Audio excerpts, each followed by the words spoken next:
This is Joseph McBride talking about Buster Keaton's Convict 13, which was released in October 1920, 3 weeks after The Playhouse. This is the fourth of the Buster Keaton films that I'm discussing. This was a film that was missing for many years. Back in the 60s, Raymond Rohauer rediscovered a lot of the Keaton films and put them out on 16 millimeter and 35 millimeter, and I put together a summer season of those when I was at the University of Wisconsin. We showed everything that Rohauer had. It was just delightful. The audience just went crazy over the films. But they didn't have this one. This was missing, and there was a fragment of it that people could get at one point, but it has a dream framework, which I'm giving away. Keaton was a great athlete in one form or another. He's pretending to be a bad golfer. He can't get the ball in the hole, so he uses the golf club like a pool cue, which is very, very amusing. He could always come up with a fresh solution to problems. It's interesting, as an African-American caddy in this scene, Keaton's films, one of the flaws you see in some of the films is a certain amount of racism. There are a couple of gags that are very unfortunate in his films, and he was, like a lot of people at the time, treated black people as, comic relief and in sort of menial roles. But this caddy is a little different. He's treated a little more respectfully, and he's obviously good at what he does. And Keaton lets him have some good amused reactions to silly things that he's doing, which shows a certain respect. So it's not, I don't think, racist at all, because the guy is just, laughing at the idiocy of this character. Frank Capra said that comedy depends on reaction shots. And the way Capra worked, he came out of the Max Sennett, Hal Roach tradition. He said things are not funny unless you show a character reacting to what's going on. And Buster Keaton didn't really do that usually, although in this part of the film he has the caddy do that. But Keaton's films are sort of distinguished for the lack of reaction shots. And I think what happens is that Keaton gives his own reaction shots in a way. He does something, and then there'll be a pause, and he kind of reacts to it, and then he moves on and does the next thing. And it's a little more subtle form of humor than the Max Sennett tradition that Capra followed, and a lot of comedy still follows. It works very well, but Keaton's films have a certain sobriety, and it's a funny word to use when you talk about comedy, but there's a kind of Orson Welles called a dignity to his visual style, that they're not hitting over the head for humor, and the camera is sort of holding back and allowing you to watch things and giving a certain reality to situations that, as outlandish as some of the things that happen in his films might be, it really looks like it's happening and looks like it could happen.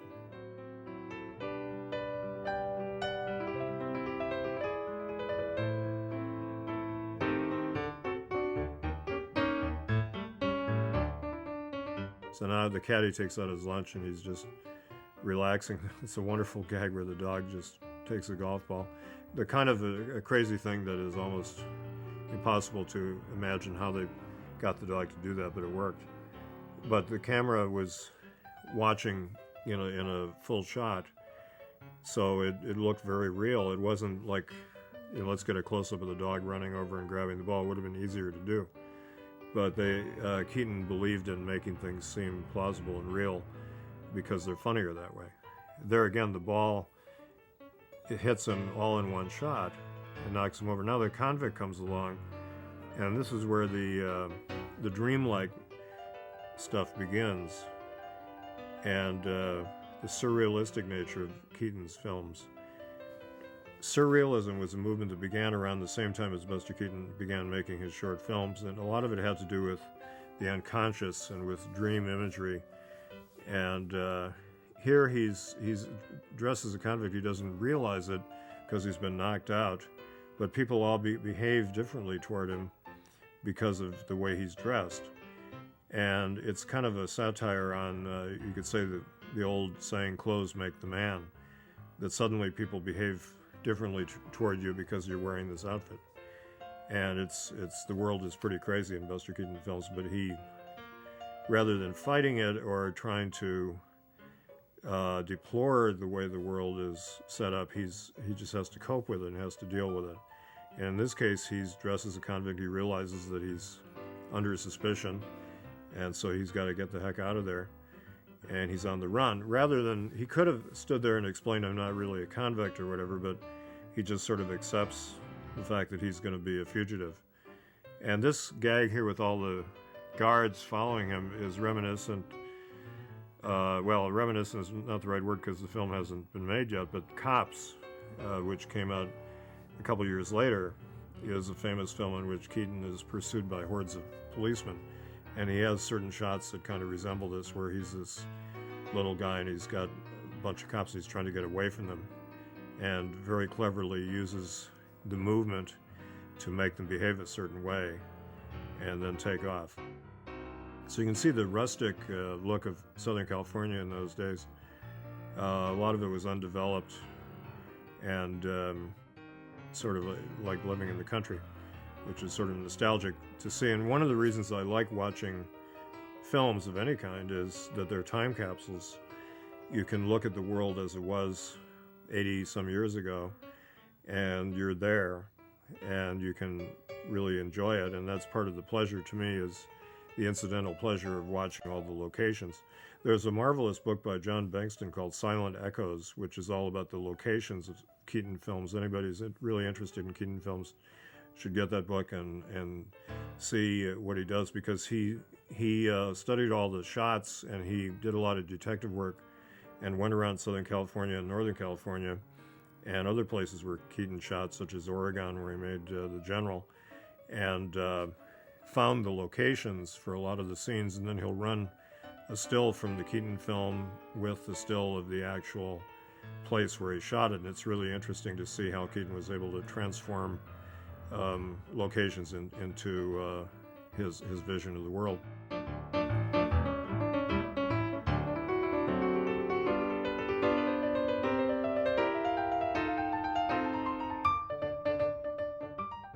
Keaton going into the prison. Now the film starts taking place on the studio lot, the Buster Keaton studio in Hollywood, which was a block south of Santa Monica Boulevard. It was across the street from the old Metro Studios, which was one of the predecessors of Metro-Goldwyn-Mayer, but it was a tiny little studio. A lot of the shooting was done around the neighborhood in Hollywood where he had the small studio, but they could do quite a lot of stuff, making different settings, including this prison. And when you look over the walls of the prison at one point, you can see some of the Metro Studios in the background. Now, the girl in this film is Sybil Seeley, who is in several of his films. She was memorably the wife of Buster Keaton in 1 Week and later in The Boat. And so she plays the warden's daughter in here, and she's also the same one who plays the socialite at the beginning, who's giving him a hard time. But Keaton is now a prisoner, and it's really, as somebody said, literally gallows humor, where he suddenly realizes he's going to be hanged. And the world is completely irrational. He just happens to be wearing a certain costume, but he's going to get hanged. And Keaton realized that a lot of the worst things in life can be the funniest, because we cope with things like that by making fun of them. But it's pretty audacious to be making a film about executions and getting humor out of it, and it really works. This really shows you his black humor streak, which is something he shares with, say, Alfred Hitchcock, a real dark vision of the world, that he's having fun with some really horrible situations of executions and hangings and being in prison. And the film gets rather violent here. So the girls in the Keaton films are rather resourceful in their own wacky ways. So she sees the expanding cord, and she's going to attach it to the hangman's noose in a very clever way that Buster would appreciate, which he uses to good effect shortly. So they're kind of a good team. Even though she's the warden's daughter, she's helping him out, and he's trying to propose to her. but it doesn't quite go too well. She turns around. He's always having fun with sentimental situations that would be sentimental in other films, Chaplin films or whatever, but he's very unsentimental about love and life in general, and that's part of the fun of his work, that he doesn't moon over situations like that. Now, the hangman is Eddie Klein, who is Keaton's co-director in this film, who was an actor as well as a director. And he's polishing up his trophy to show what a great hangman he is. So you see Eddie Klein in some of the other Keaton films as well, and they were a good team together. Eddie Klein was a very good comedy director without a particular personal vision of his own, but he worked well with Keaton. And Keaton is having fun with, one way he gets humor out of this is having the other convicts treat this like a sporting event where they're sitting in the bleachers and the guy is selling or giving away food, and which in his own way Keaton had a social satire thread going through his work, that executions are treated as sort of entertainment in our society, that it's a spectacle. You see the men cutting the cords, which is supposed to show that only one of them actually cuts the real cord, so they don't know who the real killer is. D.W. Griffith used the same device in Intolerance in 1916, very dramatically, very suspensefully. The film builds up to an execution sequence and a rescue from the gallows, and Keaton is treating the whole thing as a farce, and bouncing up and down on the rope and trying to get away, etc. He's very blithe about the whole thing. He doesn't seem to be particularly anxious that he's about to be hanged, but that's part of his persona as a comedian, is that he's very resilient and he can sort of get away with anything or live through anything. It's very hard to get him down, and he'll has these gags of breaking up the rocks. This film, it turns out, you'll see at the end that it's all a dream, and Keaton used that device a few times in his films, but it's almost superfluous because his films are dreamlike, nightmarish in their qualities, and in a way, having it be a dream is sort of an alibi for that, and it's almost more sophisticated not to do that, but just present something as it is. But he was pushing things quite far for audiences in 1920 in terms of the outlandish nature of the things he was showing, and yet he still made it look real. There's a certain visual reality, despite the fact that some of the things could almost not happen in real life. But the surrealists who embraced Keaton in the 1920s, they were doing the same kind of things in France that he was unconsciously doing in America. And part of the whole ethos of the surrealist movement is to respect the unconscious and to liberate the unconscious and to allow images from your psyche to pop out and to show themselves visually or dramatically or whatever the medium you're using. And so Keaton was an unconscious surrealist working out of tapping into his psyche, and that's part of what they liked about him. He was unsophisticated in some ways because he wasn't an intellectual. He couldn't theorize about what he was doing, but he was very sophisticated as a craftsman, as an artist. And it's kind of an open question how conscious an artist he was. If you would talk to him, he would never say, "I'm an artist." And that's typical of great filmmakers in Hollywood from that era, that it would be sort of suicidal to say, "I'm a great artist," and go on and on about it. But there's a kind of a charm in the fact that Keaton appeared to be just trying to amuse and entertain people with low comedy, and yet there's this whole sophisticated strain going on with his narratives and his playing with audience expectations and playing with cinematic form.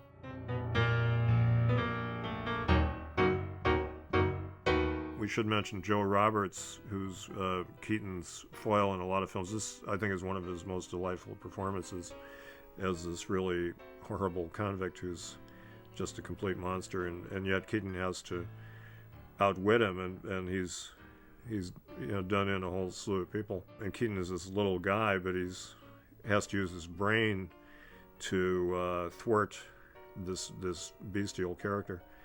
And that's part of the charm of Keaton, I think, is that he's a thinking man's comedian. You can see him thinking. He takes the time visually like this to show his character deliberating and planning things, and then suddenly doing something that is not expected but is very clever. He outwits people, and but he's also physically able to do things that other people can't do. So he's able to combine the brain and the body in ways that are very unusual. But Chaplin would be more ingratiating. Here, this is Keaton, applauds the guy and pretends to be friendly with him. Chaplin would be smiling and sort of mincing around and trying to be lovable. Keaton, chose not to do that kind of thing, so he had to use other techniques to disarm people. And here, Joe Roberts is so strong that he can bend the bars. Keaton reacts. He has to figure out what to do, and you can see his mind working, and it takes you into his confidence intellectually, which is part of what makes him somebody we like today, I think, because he's a more thinking comedian than a lot of the comedians of the time who were tended to be more emotional or purely physical. Keaton is sort of a mixture of both, which is really kind of refreshing and fascinating. And he likes to use the full frame wide shots where you can really see things happening, where you see him setting up gags. It's sort of like the theatrical frame. I think that people who came from the theater, like John Ford, had some theatrical experience as a boy. The early filmmakers, a lot of them were used to the theater. Keaton came out of vaudeville, so he was used to the wide frame where people could really see what was going on, and then you would cut in closer to do inserts and things. But he tended to let you observe things in their entirety to show you the setting and to show you the reality of situations before he started doing his gags.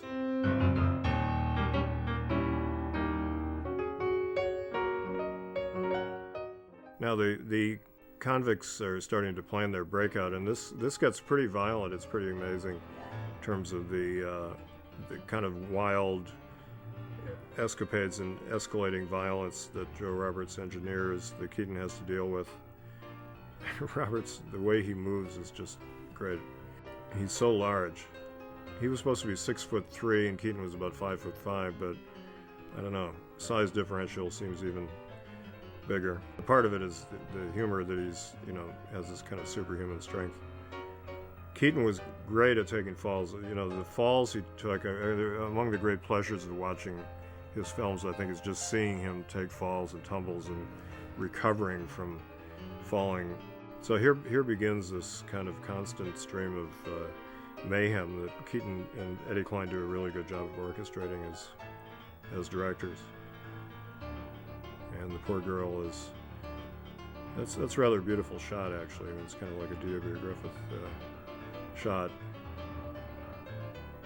And this was all done in Hollywood in the middle of this residential neighborhood where they had their studio. Things were very casual in those days. People were used to film companies shooting, and nobody paid much attention to them. And the people living right across the street. Keaton would shoot right outside the walls, and had relationships, I guess, with people who had homes nearby who let them use the home for a few bucks. And there was a kind of a casual charm to filmmaking in those days in Hollywood that has been lost. Although still today you can drive around and you'll see people shooting films, and you can stop and watch films getting shot, which is part of the fun of being in Los Angeles. But it's all gotten much bigger and more complicated. Now, this is a gag. Keaton would do this on the stage a lot. He would take a basketball with a rope, and he and his father would do this kind of thing where they would whack each other with balls and things. And so he would sort of recycle a lot of his great vaudeville routines, and he could just do amazing things. And here he's using it to thwart this prison break in a pretty spectacular way. And you see that constantly in Keaton's films, the vaudeville humor that the audience would be used to, because vaudeville continued to be a very prominent part of American entertainment until the 1930s. And it's something that it's a shame we've lost, although television kind of took over. In the 40s and 50s, TV had a lot of variety shows, which were basically just vaudeville on the TV screen, and that's kind of been lost. But in the 1920s, a film like this would be a popular entertainment, and the knockabout humor would be part of the, the low crowd-pleasing fun of it, but the playing with the form, the sophisticated things such as having dream sequences and all that would be something that would be added onto it. But Keaton did it in a way that the audience could relate to without having to intellectualize about it too much.